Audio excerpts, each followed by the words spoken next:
Hello and welcome to our study of the latter prophets. It's Daniel through Micah, and we are in Daniel chapter 11. We're in the middle of this angelic being giving his words on the vision that Daniel has seen. And so it's going to pick up as though Daniel's talking, but I believe it's the angel that's doing the talking. So let's pick it up there. As for me, in the first year of Darius the Mede, I stood up and confirmed and strengthened him. Now I will show you the truth. Behold, 3 more kings will stand up in Persia. The 4th will be far richer than all of them. And when he's grown strong in his riches, he will stir up all against the realm of Greece. Again, that's that word Javan. We talked about that in the last chapter. It isn't literally Greece. It's Javan, a descendant of Noah. So this could be historical. Again, we know that Greece does take over Persia at a time. And also there's another kingdom that comes after that.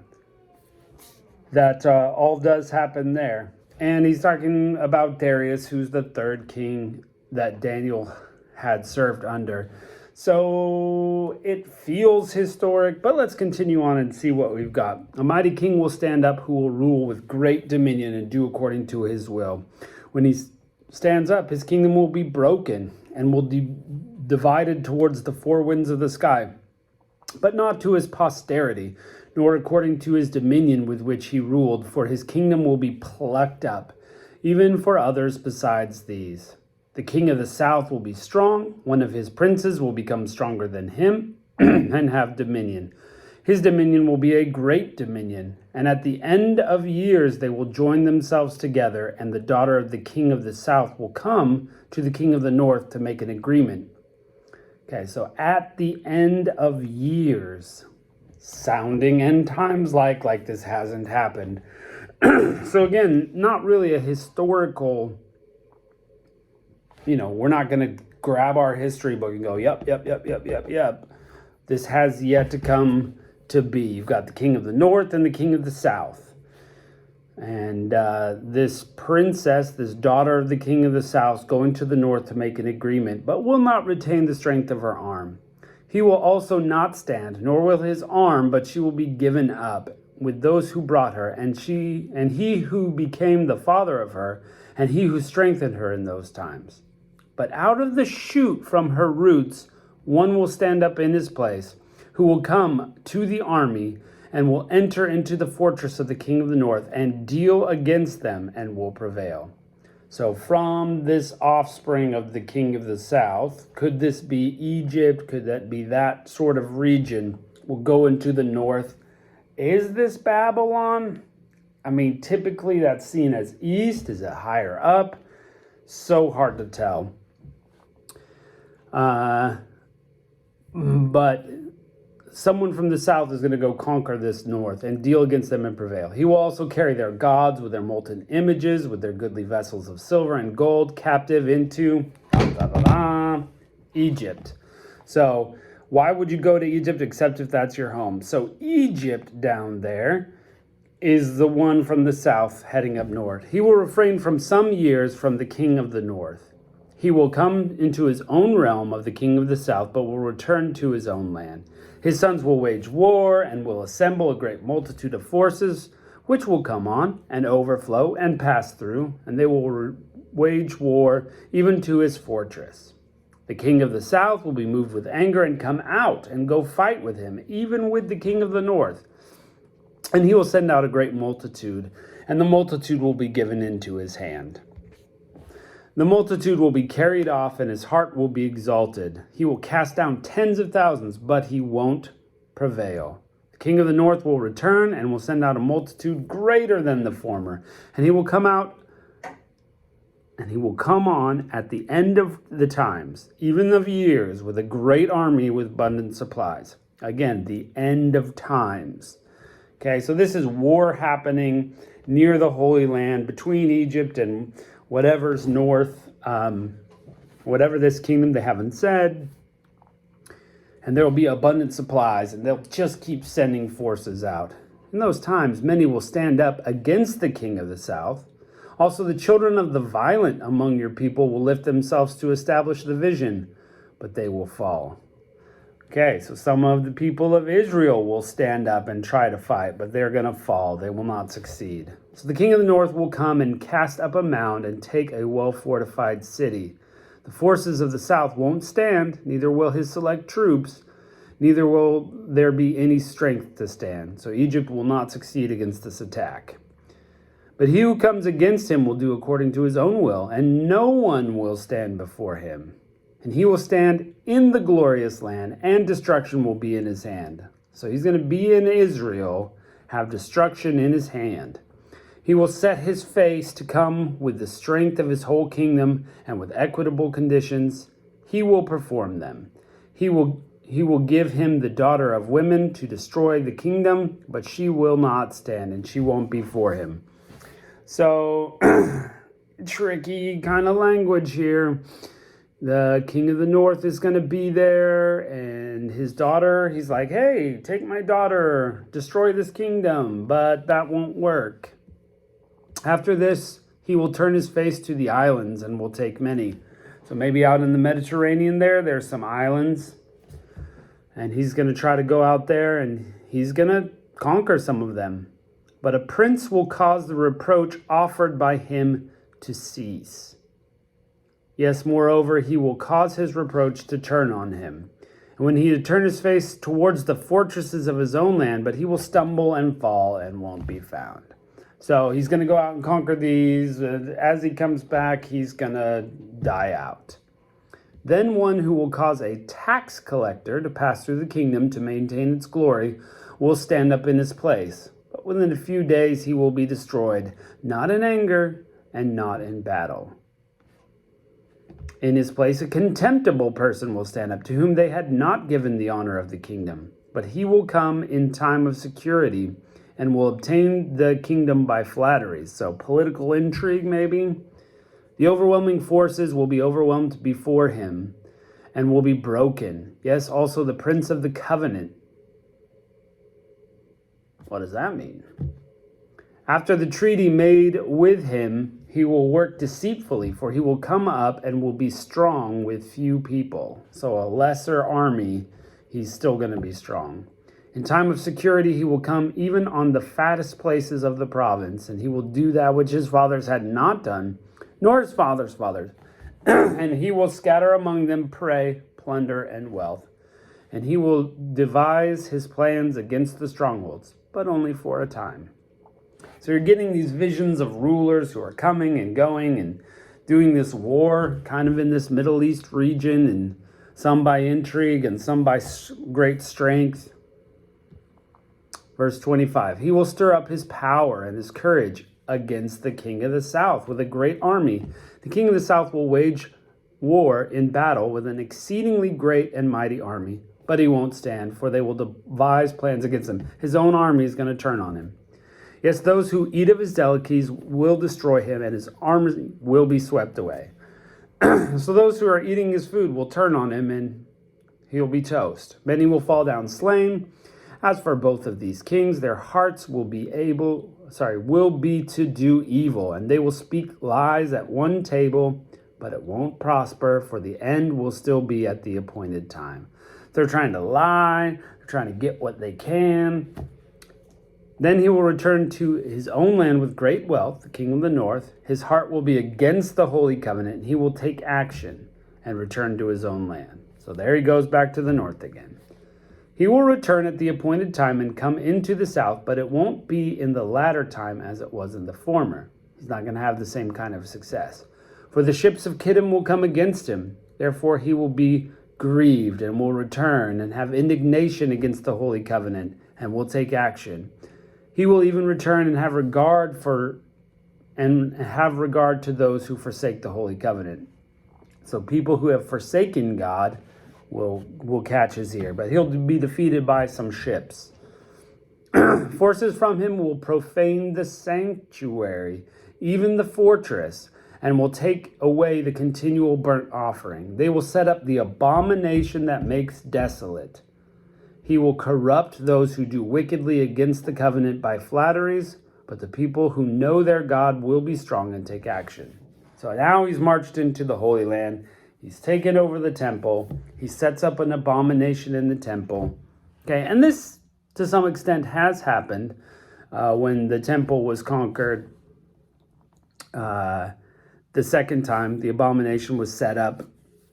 But this is tricky because it could have two fulfillments. One, the immediate, that's already happened, and the third temple. It's still got to come to match Revelation and the times that are listed there. And all this keeps talking about the end of years. So this has yet to happen again. But he's going to go and he's going to work with those who are not really following God.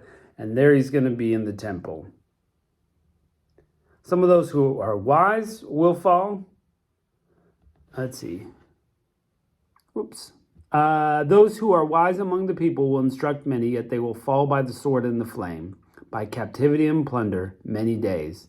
Now when they fall, they will be helped with a little help, but many will join themselves to them with flatteries. Some of those who are wise will fall to refine them and purify them, to make them white, even to the time of the end, because it is yet for the appointed time. So some of the people who are following God will be strong, and the wise ones are going to instruct many to their cause, but it's still not going to be enough. People are going to infiltrate by flattery and deceit. Some are going to be purified and white at the end.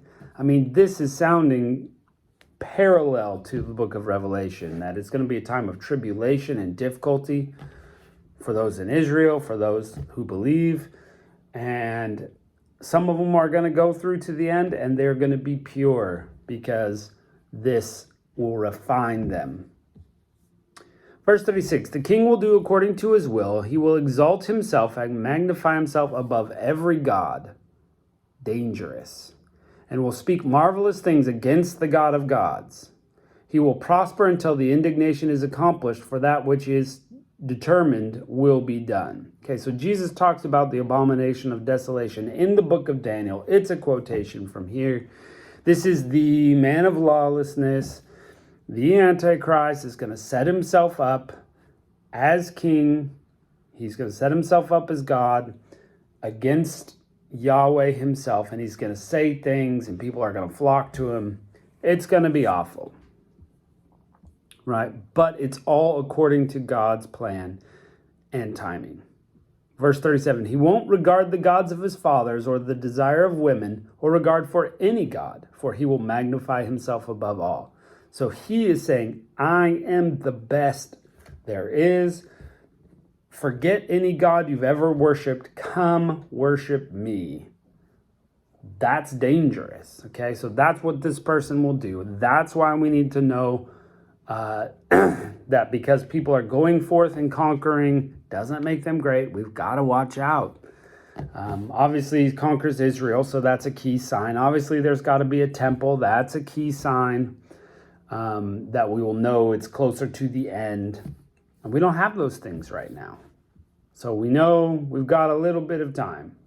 But, if you knew when the robber was coming to rob you, you'd have set watch. That's what Jesus said. So you need to watch. You need to be ready now.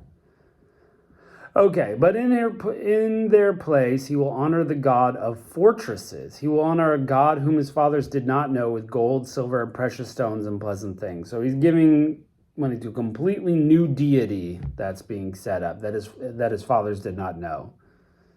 Okay, and he's giving gold and silver and pleasant things. He will deal with the strongest fortresses by the help of a foreign god. He will increase with glory whoever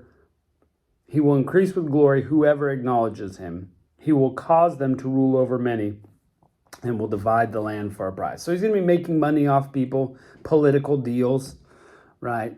I want some land. I want some responsibility. Well, give me some money. Okay, here you go. You take these, right? He's going to attack all the strong fortresses and all the armies, and that foreign god is going to be in front of all of them, someone that they don't know.